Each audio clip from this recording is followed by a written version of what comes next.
everyone. Welcome to the second part of my interview with the Regency romance author, Catherine Kullman. Last time, we left off with Catherine explaining her method of creating her characters. And in the second part, we will dive into Kullman's books. Let's begin.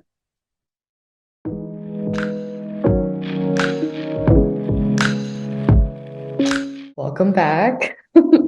Okay, so my next question would probably be, what is your favorite story that you've written so far and why? Well, that is like asking a mother which of her children is her favorite. I was thinking about this and, there are different reasons, for each book really why I would like it. I actually thought about this. I just said, actually, I would find it very hard to choose between them. It's just, the very first book that I wrote, when I sat down that day when I said, if you don't do it now, was actually the one that I published in, was it last year? A Comfortable Alliance? The year before last, 2021. And, it was my first book and, I wrote as far as I, did it. And then I kind of felt, okay, I've done that. And then I became a member of the new writers scheme of the British Romantic Novelists Association, which is a wonderful scheme for aspiring writers of romance. Because the membership means that you can send a full manuscript in for a critique. And so I decided I was going to do this, like you join at the beginning of the year. And I said, well, I'm not going to take the book that I have there. I'm actually going to start another book, which was actually The Murmur of Masks, which was the second book I published. And I sent that in and I had a wonderful, critique partner who sent me 9 pages of notes. And she said, I normally would not do this, she said, but I sense this is the first book you've written. A lot of it is all over the place, but you have a voice.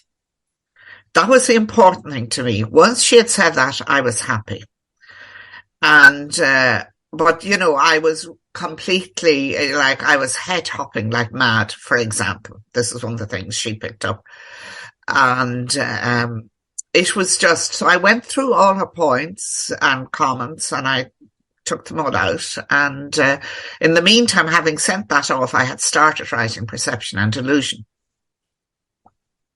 And that would be another thing I would say to new writers. If you sent a manuscript off somewhere, don't feel I shouldn't be doing anything until I've got that back and all the rest of it. Start your next book, because you should always have one on the go. Otherwise, you'll be waiting forever. And in fact, one of the things an agent will ask you, if you've finally got, an agent has accepted, has the full manuscript and wants to meet you, is interested in talking about a contract, one of the things they will ask you is, what are you working on now? So don't wait to get the first book accepted before you start writing on the second one. Anyway, I put Perception and Delusion aside and then wrote, rewrote The Murmur of Masks. And I asked the RNA, I said, I'm happy to pay for it. Would they look at it again? And they came back and said, no, that the person concerned would prefer not to. I mean, she had her own work to do. So I paid for a critique of that. And again, got most useful feedback. The most useful comment was that I was confusing plot and narrative. And the person who was writing the critique, she gave me some very, very useful bullet points about the difference between plot and narrative. And essentially, and in shorthand for any writer who's listening to this, it's pure narrative if you're not progressing the story. So, for example, in Regency, I could write an entire chapter about a ball, and I could have wonderful detail of dresses and atmosphere and all the rest of it. But if nothing happens, it's pure narrative. Now, a certain amount of narrative is necessary. You need it, especially in historical fiction, because you need to create the world that you're writing about. Yeah. So that is very, very important, but you should interweave your narrative with plot so that something happens at the ball. And you take away, you don't need millions of dresses to be described, only one perhaps, and a couple of small things that will create the atmosphere. But then the rest is, if something happens while a couple is dancing, well, you're describing the dance as part of that dialogue then, they separate, they come back together, she says something. Jane Austen does it in Pride and Prejudice. So, where she says, now, Mr. Darcy, it's your turn to say something because I said something. And she's describing the dance as well. So, taking those books, I finally rewrote, or did a very savage edit on the first book, which was then A Comfortable Alliance, and published it in 2021. That would have to be one of my favourites, I think, because it is the very first book, and also because it's a quiet book. It's the story of, it's not really a marriage of convenience in the sense that the couple like each other. And they get on well together. So it's a question, if you like, spouses with benefits instead of friends with benefits. And it's how then the love story is then how their relationship develops. But, other things happen in their lives as well and how they deal with them. But it has been my best-selling book. So that was really nice to feel that, because I thought, you're taking a bit of a gamble here. There is very little angst in it and very little conflict and will they, won't they, or anything like that. So it was a question of, it's got fabulous reviews and everything. So I was really pleased with that.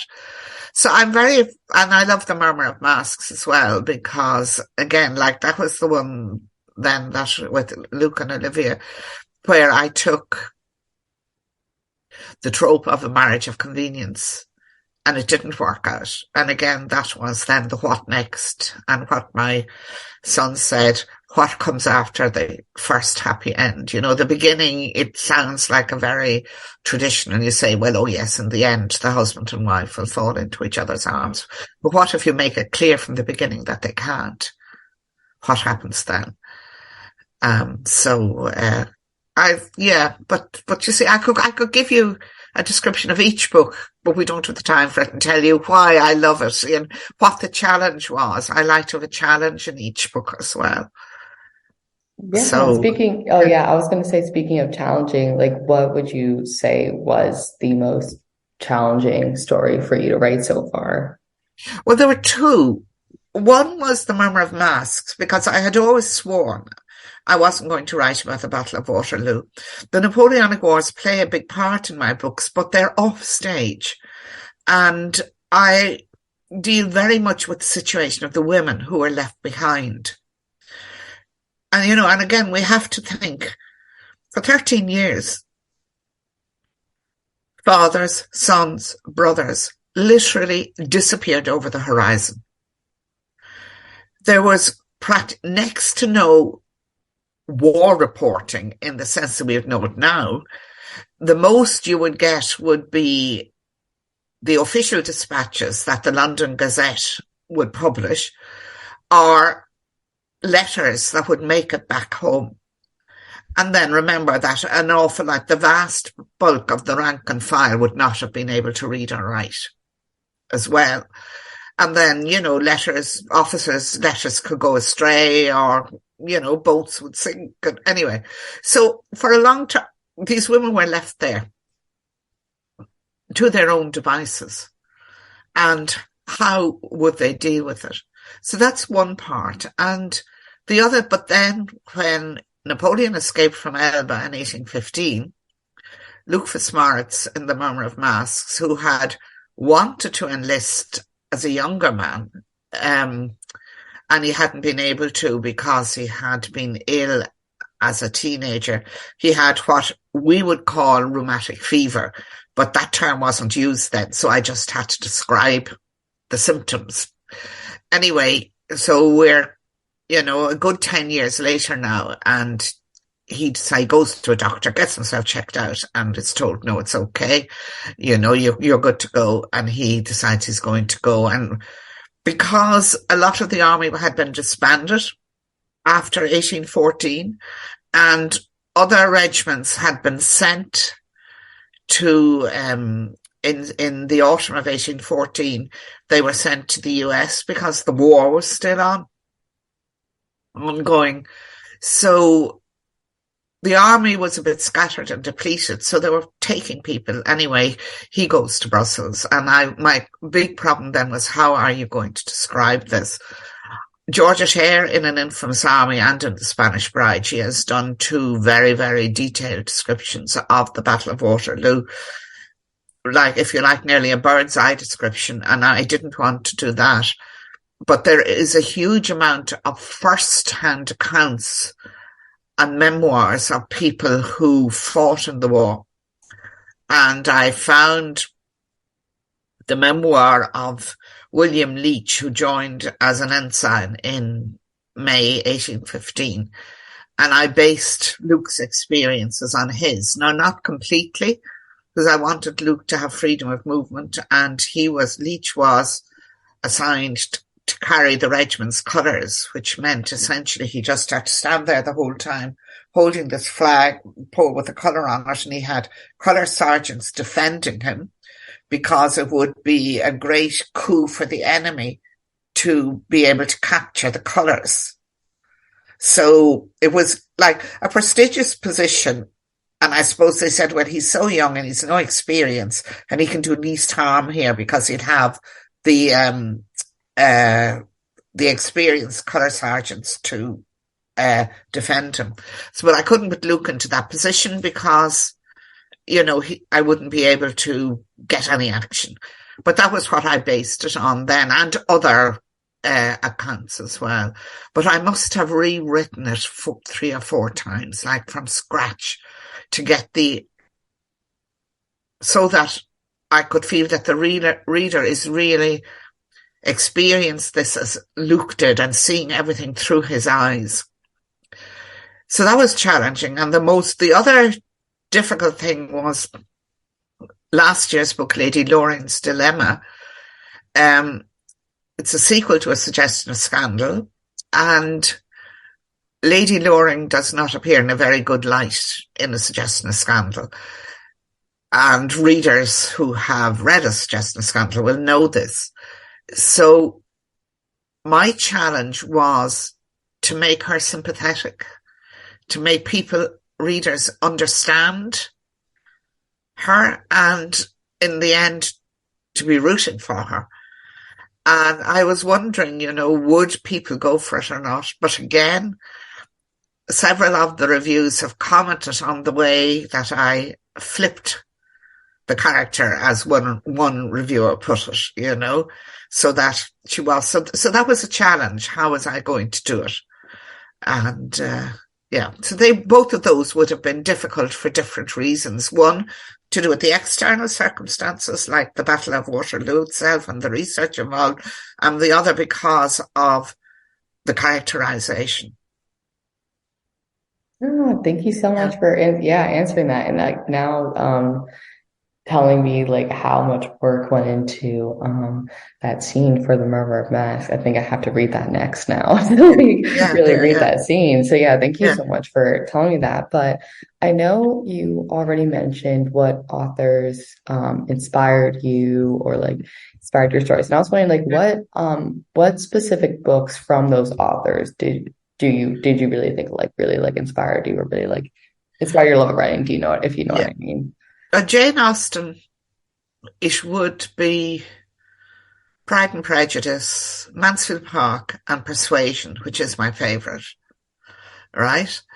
And with Georgette Hare, she is just so, I mean, and she wrote so many, but let me just see, can I think off the top of my head, Cotillion, because it is so funny. And because she wrote herself, you know, she had two hair heroes types, you know, one who would have been very macho, the alpha male, and the Mark II who would be quieter. But generally the rule is the alpha male wins, the girl, if he appears in the book. But in Cotillion, now I'm sorry if this is a spoiler for anybody who hasn't read it, but just put your hands over your ears for 1 second and then go out and get it. She flips it, and it is so funny. And it is a very, very, very funny book. I love The Quiet Gentleman again, and because it is one of her quieter books. Then there are, you know, the ones where she's absolutely on the top of her form, like the Grand Sophie, with the most alpha of alpha types. And heroine Sophie is more than capable of standing up to him. And another one that is, I think you either love it or hate it. I love it. It's A Civil Contract, which is a very quiet book, and it's a marriage of convenience. But it's just the way she deals with it. It's just so beautiful. You know, so often, so now that's 4 now that I would say, you know. And of course, if you want to really, really go back to her very early books, These Old Shades, which is set in the 18th century, it's, you know, before the French Revolution. It was one of her very early books, and certainly for sheer verve and all the rest of it, well worth reading. Yeah, thank you so much for those book recommendations. Yeah. And so to wrap up this interview, I was wondering, and you did get some great advice, before in the interview, but what other advice would you give to aspiring authors? Well, the first one, of course, is to sit down. You know, it is, the Germans have this phrase, Sitzfleisch, which is you're behind, you know, what you eat on, what you sit on. And to have Sitzfleisch means that you kind of glue yourself to the chair.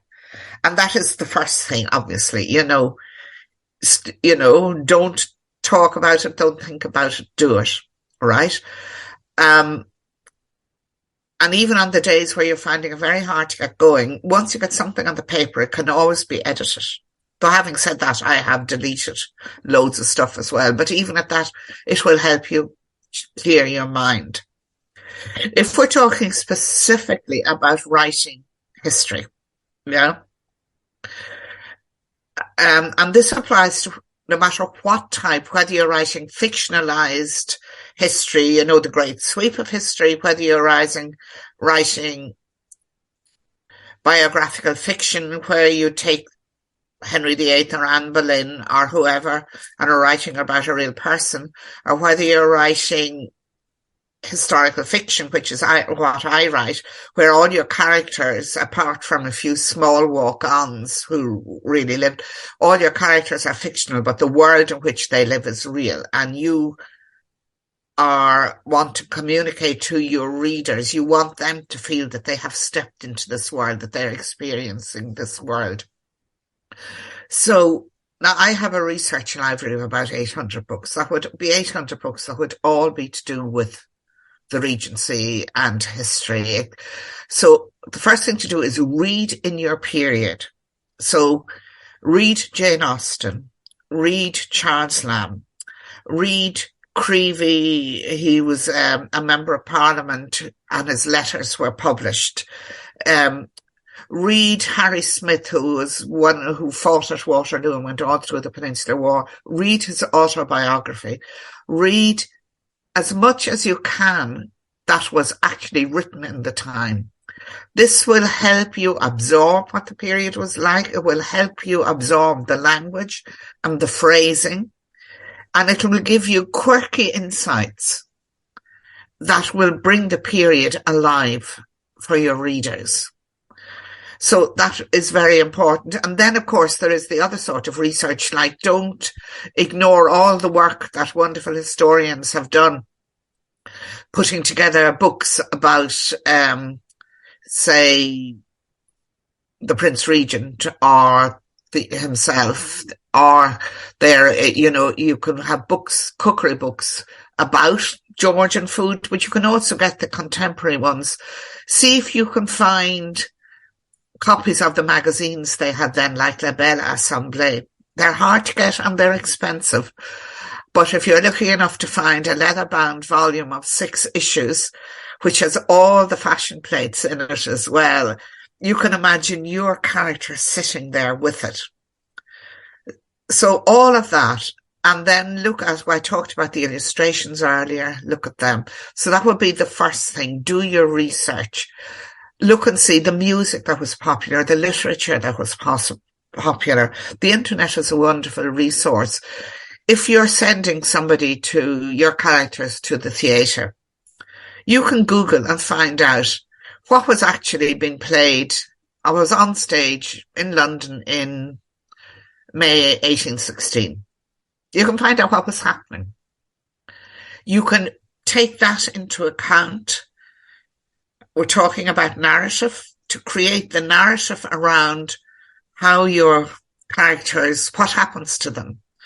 I mean, I have a scene at the theatre in The Potential for Love, and I based it on Edmund Kean's performance as Richard III, So they're sitting in the box and they're watching this, and he would be like, oh, I don't know now, maybe the Colin Farrell or the Leonardo DiCaprio or whatever of the time, So he was a wonderful actor, and he had huge stage presence and everything. And then I'm not saying it because of spoilers, but I read about something else that had happened in the same theatre a month earlier. So it really happened. But I then and I explain in the historical note at the back, that this did happen, and I just took it then and put it in then for my characters. But it really happened, and it was able to just light up the whole scene from the character's perspective, and also to progress the relationship. But if I hadn't gone to the trouble of finding out what was happening in the theatre in London in 1816 and I read the autobiography of a famous Irish tenor who was very involved in the stage at that time. And he described this as well. And I thought, right, I can bring that in. So, yeah, so you have to be open to that, and you're weaving really fact and fiction together. So that would be the thing. And then I do a lot of research on the internet, obviously, and I have a massive document. It's a database, really. I call it Historical Facts and Trivia. So if I'm researching and I come across something, I copy and paste it into that document. I may not need it today, but if I say to myself, that's interesting, I may not need it today, but I have it for the next time. And it's a Word document, and I just use headings to put some structure on it. And it's massive now at this stage, but it is really, really useful. So they would be the two things that I would say to you with your research. Go to antique, secondhand bookshops, antique fairs, charity shops, thrift shops, wherever, and look at the old books. You'd be surprised what you can get and what good value you can get. Because a lot of these things, most people aren't interested in them now. So you'll get a volume of letters written by one of the patronesses for Almack's. Anybody who's read much about the Regency knows how important Almack's was. But written by, say, the Princess Leven, you'll pick that up for something like €5. And it gives you just a different insight. And as I say, it helps you with the language. Another great source is the Etymological Online Dictionary, ETYM Online.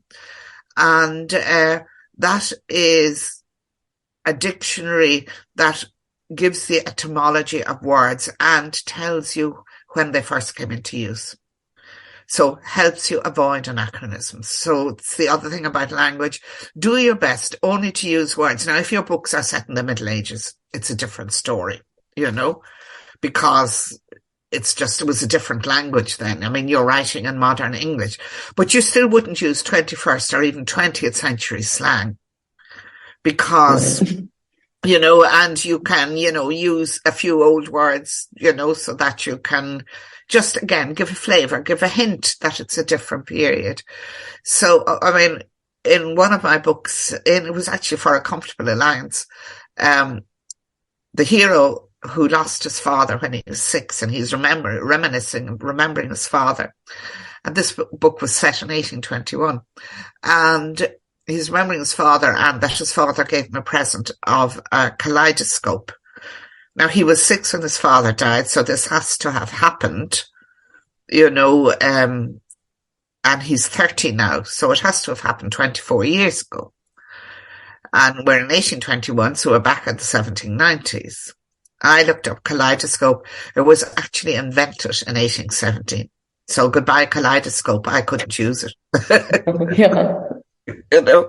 And Regency readers are very, very clued in. And they will pick these things up as well. And if you're somebody who is very clued in and something jarring like that happens, it completely throws you out of the story. And you also say, well, if she could get that wrong, what else has she got wrong? And then you begin to say, well, what am I reading? Is this really, authentic? And you want to try, I feel anyway, I want to try and have it as authentic as possible. Now, there is the Bridgerton school of thought, but that's different, if you write in that style, well, you have more leeway, but you do need to decide which one you're going to adopt.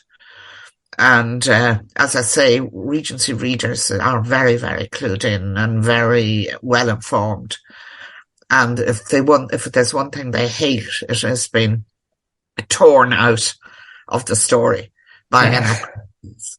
They hate inconsistencies. Would certainly be the research as well.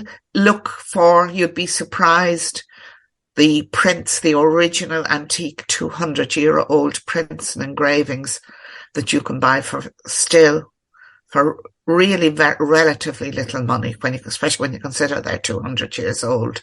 So buy these if you come across them. And actually, it's a wonderful excuse to go to antique fairs and to go to antique, to book second-hand bookshops and wherever else, because I find anyway, if I am specifically looking for something, I enjoy it more. Now, I may not buy anything, but I am specifically looking for something. So I'll go to the stands with a particular eye and I can say to, the people on the stall holders, well, I'm looking for this, or do you have anything like that? And, you get into conversation with people, and every so often you make a real find, which is wonderful. And in fact, I source the covers, images for my books myself. I don't do the cover design, but I source the images myself. And when I started, I would be going to stock images, and you would find, say, miniatures and that. But in recent years, I have actually found it is as cheap or almost as cheap to buy the original as it is to pay for a license. And you have a lovely antique on your wall, which is a nice souvenir of the year you spent writing the book. And you can do what you like with the image because they're yours. And, there's absolutely no copyright in something that's 200-year-old. And I mean, right. If you have a print or an engraving, somebody else may have copyrighted another one of that print, but your print is yours and you can use it as you like.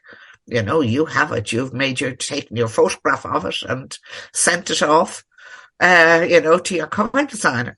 So again, it's a way, but it just, again, it helps give the authenticity, I think, that you have rather than the recreated photographs where, especially, frequently the dresses aren't particularly Regency. You actually have a genuine Regency image on your book. So again, it depends. And of course, not everybody is writing Regency, but there are things that you can think about and do. So yeah, so that was the other thing that I would say, advice to writers, and don't give up.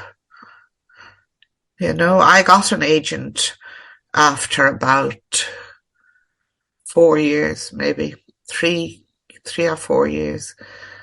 And then I was getting more rejections, from, oh yes, it's very good, but, what the but. Well, I felt that I just, having had the experience of breast cancer relatively recently, and I was in my 60s at this stage, and I just felt I don't have the luxury of time, to wait to get 42 rejections and then the 43rd you're accepted or whatever. And I was also getting frustrated because the books were piling up because I was writing the books. So in the end, I decided to self-publish, and it's gone very, very well. So again, I would say to somebody, if the agent route is frustrating you, if you're going the agent route is frustrating you, at least consider self-publishing. Be prepared to consider to publish independently. But there's lots of people out there who'll help you with it. So it's been lovely talking to you, Kathleen. Yeah, thank you. And thank you for those. Kathleen comes up. Oh, what did you say? On your name on the Zoom, Kathleen comes up. That's, yeah. Yeah. So have you Irish roots? Yes, I do. Actually, I come from, both families come from Irish immigrants, and I actually have some distant family living in County Clare right now that I'm going to be visiting soon. Yeah. I'm actually, my Kathleen comes from my grandmother. Okay. So yeah. Well, my Catherine comes from my grandmother as well, but my mother was also Catherine, but she was christened. I think she was christened Kathleen, I suppose, to differentiate her from her own mother. Mm-hmm. So then I was Catherine then again. Oh, that's amazing. Yeah. I love hearing about the story behind names and people's first names, last name. It's very, very interesting to me. But can I just give one final tip for, I think we've time for talking about names, reminded me. Make sure that your names, the names you give your characters, fit the time and place, right? Mm-hmm. That you're writing about. I have a 1940s edition of the Oxford Book of Christian Names, which is very, very useful because, as well as going through, the names, and it's based on work done by Charlotte M. Young in the 19th century. But it also says, when names were in fashion and when they weren't. Now, you have plenty of leeway, but it was just talking about Irish names. I mean, you would not give, say, one of Jane Austen's heroine, you would not call her Kathleen because it's an Irish name. And the same way, if your books are set in Regency England, you wouldn't have, names starting with an O, because they would at that time have been specifically Irish. Similarly, the Macs, you could have, say, you could bring in an Irish character with the Mac, or a Scottish character with Mac, or the Irish character with the O, but they're not English. And don't use Irish names. People do it. And of course, because, I suppose I'm particularly sensitive to it, but I just say, well, no, for example, Brendan is an Irish name. So you wouldn't be giving Mr. Darcy. Mr. Darcy's brother wouldn't be Brendan Darcy, because it grates on you. And the same, it doesn't matter whether we're talking about Irish, but I think we are more inclined to do it with Irish names because they lump Ireland and England together, and they think, oh, well, and today there would be a lot more, interconnection and everything. But it's just something to be aware of. And so I check with Charlotte Young, and I also have a dictionary of English and Welsh surnames that was published in about 1900. And I use that as well when I'm looking for surnames, so that I can come up with something different. And not have all my butlers called Butler, for example. Yeah. Yeah. So just a small thing. Again, it adds colour and flavour. Yeah, Yeah. definitely. Yeah, Okay. thank you. Yeah, that was amazing advice for authors. So thank you so much for You're providing so that. welcome. Yeah, And and it's thank you. been lovely talking to you. It's lovely Yeah. talking to you too. Yeah.